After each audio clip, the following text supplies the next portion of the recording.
Selamat datang di channel Pemuja Malam. Jangan lupa like, share, and subscribe ya. Terima kasih. Chapter 30. Jadi gendut. Waktu terasa begitu cepat berputar. Mentari yang terbit kini pun mulai terbenam dengan cahaya emasnya yang kemerahan, menghiasi sebagian cakrawala. Alice keluar dari gedung kantor dengan langkah santai. "Hyona, tunggu!" teriak seorang pria yang menyusulnya dari belakang. Alice pun menoleh. Ternyata pria itu adalah teman sekantornya di divisi pemasaran. Alice sedikit bingung kenapa lelaki manis itu memanggilnya. Rasa-rasanya ia tak memiliki hubungan kerja atau berhadapan dengannya hari ini, sehingga menyinggung pemuda itu hari ini. "Iya, ada apa Pak Yuda?" tanya Alice ramah, sementara Bara yang sudah sampai sedari tadi memperhatikan di balik kaca mobilnya. Rasa ingin tahu pria itu cukup besar, matanya dengan liar memperhatikan interaksi antara keduanya. "Ini untukmu." Yuda menyerahkan bingkisan yang ada di tangannya, sebuah paperback kecil setinggi sekian berwarna biru gradasi dengan motif kupu-kupu yang berterbangan di atas kelopak mawar merah. "Apa ini Pak Yuda?" tanya Alice sumringah. Ia menerima hadiah tersebut tanpa terbesit sedikit pun niat di balik bingkisan itu diberikan untuknya. "Bingkisan kecil untukmu, semoga kamu menyukainya. Dan kalau bisa jangan panggil saya Pak, kamu bisa panggil saya dengan sebutan Mas. Itu jauh terdengar lebih enak," ucap Yuda. Tatapan matanya menatap Alice dalam. Bara mulai tak tahan dan memilih untuk keluar dari mobil segera. Ia tahu betul arti tatapan dari pria itu. "Sebenarnya ada sesuatu yang ingin aku bicarakan padamu. Apa kamu ada waktu untuk ikut berbincang sebentar?" tanya Yuda penuh harap. "Sayang, apa kamu sudah selesai? Ayo kita pulang." Suara Bara menyela pembicaraan Yuda. Mereka berdua pun menoleh. Alice sedikit tersentak kaget. Ia tak tahu jika suaminya akan menjemputnya sore ini. Alice berencana naik taksi saja tadi. Tetapi baru saja ia ingin memesan taksi online, Yuda sudah memanggilnya lebih dulu dan memberikan bingkisan itu padanya. Bara mendekati istrinya dan langsung merangkul pinggang ramping istrinya dengan erat. Alice sontak sedikit terkejut. Ia tak mengira suaminya akan muncul di saat yang tidak tepat seperti ini. "Siapa kamu?" tanya Yuda tak senang dengan perlakuan intim Bara pada rekan kerjanya. "Perkenalkan, saya Bara, suaminya." Jelas Bara seraya mengulurkan tangan. Yuda yang mendengarnya pun terperangah. Pria itu tersentak kaget. Alice yang silent dengan kehidupan pribadinya membuat tak banyak rekan kerjanya yang tahu jika ia sudah menikah lagi. Hampir seluruh orang di kantor mengetahui jika dirinya hanyalah seorang janda anak satu yang baru pulang dari luar negeri. "Jadi kalian sudah menikah?"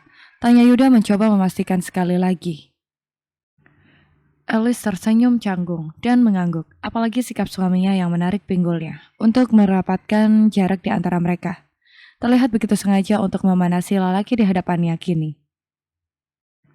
"Maafkan aku kalau begitu. Oh iya, aku lupa masih ada yang tertinggal di dalam. Aku masuk dulu, senang berkenalan dengan Anda Pak Bara." Tanda Yuda menutupi kekecewaan hatinya dengan berucap ramah, kemudian berlalu pergi. Yuda sudah menyukai Alice sejak pertama wanita itu datang ke kantor, terlepas dari statusnya seorang janda anak satu. Bukankah hati tak dapat kita kendalikan, akan berlabuh pada siapa? Namun ia belum memiliki kesempatan untuk mengutarakan isi hatinya itu. Bara kini beralih, menoleh pada istrinya dengan tatapan tajam. "Gavin, Tama, dan Yuda. Lalu besok siapa lagi, ha? Berapa banyak lelaki yang ingin bersamamu?" "Sepertinya gemuk lebih bagus untukmu sayang." Bara mengucapkan kalimat itu dengan penuh penekanan. Setiap kalimatnya. Alice menelan ludahnya. Ia memindai keadaan sekitar. Alice segera mendorong dada bidang suaminya agar pria itu sedikit menyingkir darinya, lalu pergi begitu saja masuk ke dalam mobil. Alice tak mau menjadi tontonan rekan kerjanya yang masih tersisa di kantor itu. Bara mengikuti langkah kaki istrinya memasuki mobil dan tak sengaja membanting pintu mobil, hingga terdengar cukup keras. "Kamu belum menjawab pertanyaanku, sayang." "Pertanyaan yang mana? Jangan kekanak-kanakan, Mas. Mereka hanya ingin menjadi temanku." "Lalu apa salahnya?" elak Alice. Kekanak-kanakan katamu. Mana ada pertemanan antara laki-laki dan perempuan? Kalau begini caranya, lebih baik kamu jadi gendut saja. Lebih aman untuk pikiran dan hatiku. Jawab Bara asal. Alice melebarkan matanya dengan sempurna. Susah payah ia berjuang untuk mendapatkan tubuh sempurnanya saat ini. Namun Bara justru dengan lantang menyuruhnya untuk gendut kembali. Enak aja, aku nggak mau. Apa bagusnya punya tubuh gendut? Tak ada yang peduli dan tak ada yang mau memperhatikan, apalagi kasih sayang. Semua itu tak akan mungkin aku dapatkan. Aku nggak mau jadi gendut. Jawab Alice tegas. Ia menggelengkan kepalanya cepat. Siapa bilang kasih sayang itu hanya berdasarkan kamu gemuk atau kurus? Alice tertawa lepas. Ia seakan mengejek apa yang diucapkan suaminya. Bibir mengumbar senyuman sedangkan mata mulai memanas dan mengeluarkan air yang membuat matanya berembun. Sementara hati kian menjerit. Ternyata kamu lelaki munafik, Mas. Kamu pikir aku akan percaya dengan apa yang kamu ucapkan itu? Alice kembali tersenyum sinis pada suaminya. Darahnya semakin memanas. Sepertinya akan terjadi pertengkaran suami istri di dalam mobil itu. Kaca jendela yang tertutup separuh cukup menutupi keadaan yang ada di dalam mobil pada orang lain yang ada di luar. Apalagi tempat Bara memarkir mobil sedikit menyingkir.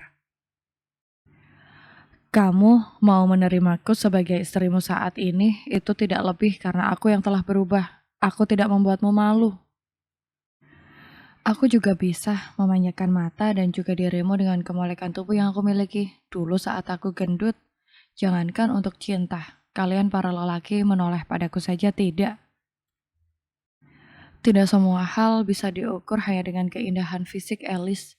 Jika aku hanya memandangmu berdasarkan itu semua, maka tak akan pernah hadir Noah di antara kita. Noah hadir karena sebuah kesalahan. Saat itu kamu sedang tak sadarkan diri akibat minuman yang aku sediakan untuk Mas Gavin. Kamu sedang di bawah pengaruh obat, tentu saja kamu tak sadar, Mas. Atau jangan-jangan saat melakukannya denganku, kamu pun lagi menghayal sosok bidadari cantik dan seksi, iya kan? Tuduh Alice, walau sesungguhnya hatinya pun ikut sakit melontarkan kalimat itu. Kamu salah, Noah hadir ke dunia ini bukan karena kesalahan, tetapi keserakahanku yang menginginkan sesuatu yang bukan milikku. Aku bukan anak kecil yang tak dapat menahan nafsuku sendiri. Bara mengusap wajahnya kasar. Pertengkaran ini terasa begitu menyesakkan hatinya, memenuhi setiap rongga otaknya dengan benang kusut yang sulit terurai. Alice sudah dipenuhi oleh pemikiran negatif bahwa cinta hanya berdasarkan kesempurnaan fisik, dan itu adalah harga mati yang tak bisa ditawar lagi. 1000 kata pun yang ia lontarkan, wanita itu tak akan pernah percaya. Semua hanya akan terdengar seperti rayuan manis belaka. Bahkan mata Alice seakan tertutup untuk menyadari apa yang telah suaminya itu lakukan, hanya untuk mendapatkan sedikit ruang hatinya. Emosional Alice tak terbendung saat kenangan buruk dalam hidupnya mulai terusik. Ada perasaan yang terus menghimpit dadanya, dan terasa begitu sesak hingga ia sulit untuk bernafas. Oksigen terasa langsung menipis di sekitarnya. Pertengkaran yang terjadi merobek luka lama, serta membuat sayatan baru yang sama dalamnya. Andai Alice bisa memilih, ia ingin menghilangkan saja sebagian memori yang ia miliki, agar ia bisa kembali hidup normal dengan hati yang sehat. Alice membuka pintu mobil dengan cepat, namun tangan Bara lebih dulu menggenggam lengannya, menahan wanita itu untuk tidak keluar. Kamu mau kemana? Tanya Bara. Bukannya menjawab Alice, justru menepis tangan suaminya dengan kasar. Tatapan matanya yang berubah tajam membuat Bara terdiam. Ia merasa kembali pada masa 6 tahun silam. Ada sekat tembok tinggi yang wanita itu bangun untuknya, lalu menghilang meninggalkannya begitu saja. Alice membuka pintu mobil. Ia pergi meninggalkan Bara begitu saja. Bara bergegas keluar dari mobilnya untuk menyusul, membujuk wanita itu untuk kembali masuk ke dalam mobil bersamanya. Akan tetapi Alice sudah bergerak lebih cepat darinya, berjalan setengah berlari, pergi menyusuri jalan. Sayang, ayo masuk kembali ke mobil, kita pulang sekarang, oke? Ujar Bara mengejar istrinya dari belakang. Alice tak sedikit pun menoleh, ia mengabaikan panggilan suaminya. Sebuah taksi lewat hendak melintasinya. Alice mengangkat tangannya, meminta taksi itu untuk berhenti. Setelah taksi itu berhenti, Alice dengan cepat masuk ke dalam taksi tersebut. Sayang, buka pintunya. Kita pulang ke rumah. Dan bicarakan ini baik-baik. Kamu hanya salah paham. Seru Bara menggedor-gedor jendela kaca mobil yang tertutup rapat. Jalan, Pak, pinta Alice. Dengan rasa ragu, sopir taksi itu pun melajukan mobilnya. Pertengkaran antara pasangan yang berakhir dengan salah satunya yang pergi meninggalkan begitu saja adalah pemandangan yang sering dihadapi Pak Supir. Tetapi tetap saja Pak Supir merasa canggung. Bara memandangi mobil taksi yang membawa istrinya pergi dalam diam, hingga mobil itu menghilang dari pandangan matanya. Rasanya seperti melihatmu saat pertama kali kita bertemu. Kita terasa asing dan tak memahami satu sama lain. Tembok yang kamu bangun begitu tinggi. Apa yang harus kulakukan untuk meraihmu? Pintu hatimu seakan terkunci dengan rapat untukku. Ucap Bara sedih di dalam hati. Ada rasa takut yang mulai merayapi hatinya. Alice kembali ke rumah lebih dulu dari Bara. Taksi berhenti tepat di depan gerbang rumah. Bertepatan dengan itu, mobil Gavin juga baru saja terparkir di depan garasi. Gavin keluar dari mobil, dahinya sedikit berkerut ketika matanya menangkap sosok Alice keluar dari taksi. Alice melewatinya dan mengabaikannya begitu saja, tetapi dengan cepat Gavin menyusul di belakangnya. Hyona, tunggu. Tangan Gavin berhasil meraih lengan Alice, hingga langkah kaki mereka berdua berhenti tepat di depan pintu rumah yang tertutup rapat. Aku ingin kita bicara Ucapan Gavin terpotong melihat kelopak mata Alice bengkak, serta wajah yang sedikit sembab, walau wanita itu menyembunyikannya dengan cara sedikit menunduk dan menghindari tatapan mata. Kamu menangis. Siapa yang membuat kamu seperti ini? Apa Bara menyakitimu?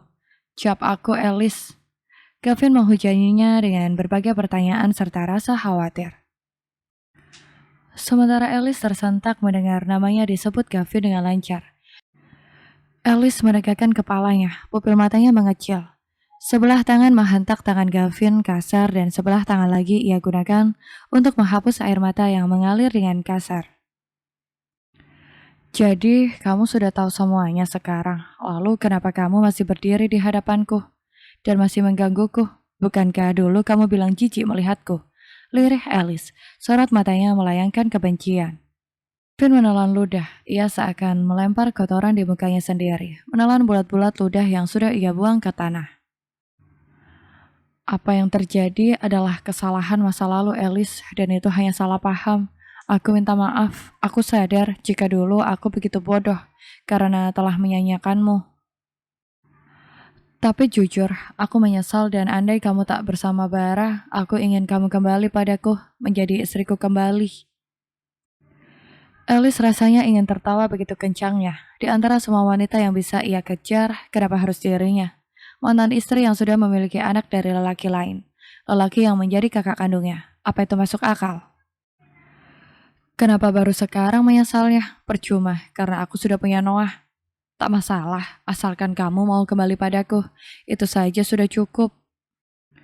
Dasar gila, kalau rumah tanggamu tak bahagia, kamu bisa mencari wanita cantik di luaran sana untuk menjadi pelampiasan dan jangan ganggu aku, karena aku tak sudi. Alice mendorong tubuh Gavin agar menjauh darinya. Gavin ingin mengejar, tetapi langkah kakinya tertahan dengan deru mobil Bara yang memasuki halaman rumah. Pria itu keluar dari dalam mobil dengan raut wajah yang tak sedap dipandang. Bara masuk ke dalam rumah dan mengabaikan Gavin begitu saja, sama seperti yang dilakukan Alice padanya tadi. Sepertinya mereka berdua bertengkar. Ini adalah momen yang pas untuk aku meraih hatinya kembali. Aku bisa membuat ia dan Bara bercerai dan kembali ke dalam pelukanku kembali. Persetan dengan norma yang mengharamkan menikahi kakak ipar. Toh sebelum menjadi ipar, ia adalah istriku. Gumam Gavin, tanpa pria itu sadari ada sepasang mata yang menatapnya tajam, dengan air mata yang mulai mengalir dan menganak sungai. Dasar wanita murahan, sudah punya suami, masih saja menggoda adik iparnya. Karena kamu, aku sampai dipermalukan di depan keluarga suamiku sendiri. Memangnya apa hebatnya kamu, hanya wanita rendahan yang tak jelas keluarganya. Kamu juga kelewatan, Mas. Bisa-bisanya kamu bermesraan dengan iparmu di depan rumah seperti ini. Awas saja kalian berdua, akan aku beri pelajaran, urutu Gisela dengan geram. Kaca jendela yang tertutup rapat membuat Gisela tak mendengar dengan jelas apa yang Gavin dan Alice ucapkan. Hanya gerakan intens dan tatapan mata serta interaksi di antara mereka cukup membuat Gisela hanyut dalam asumsi pemikirannya sendiri. Hatinya terbakar cemburu, suami yang mulai tak perhatian padanya dan kerap mengabaikannya, kini justru lebih memperhatikan wanita lain di depan matanya. Mama ngapain di situ? Brian menepuk pantat Gisela yang berdiri di balik sontak, langsung kaget. Ngapain kamu di sini? Ganggu Mama. Mama dipanggil sama Oma, jawab Brian. Ngapain nenek tua itu memanggil Mama? Brian hanya mengangkat kedua bahunya sebagai jawaban. Ia tak tahu dan tak mau tahu. Setelah menyampaikan hal itu pada Gisela, bocah itu kembali pergi bertepatan dengan Gavin yang masuk ke dalam rumah. Brian, bocah itu menoleh ke asal suara yang memanggil namanya. Gavin mendekat pada putra lelakinya itu, mengusap puncak kepalanya lembut. Kamu dari mana? Dari tempat Mama, jawab Brian polos. Gavin melihat telunjuk anaknya menuding ke arah Gisela. Gavin memicingkan matanya. Posisi Gisela yang berdiri di dekat jendela membuatnya curiga. Memangnya ngapain Mama kamu berdiri di dekat jendela itu? Gavin mulai menginterogasi putranya tersebut. Brian yang memang masih bocah pun akhirnya menjawab dengan jujur. Mama mengintip ke arah luar jendela tadi, tak tahu apa yang Mama lihat. Sial, dasar anak durhaka. Umpat Gisela sembari menggigit bibir bawahnya geram. Bersambung.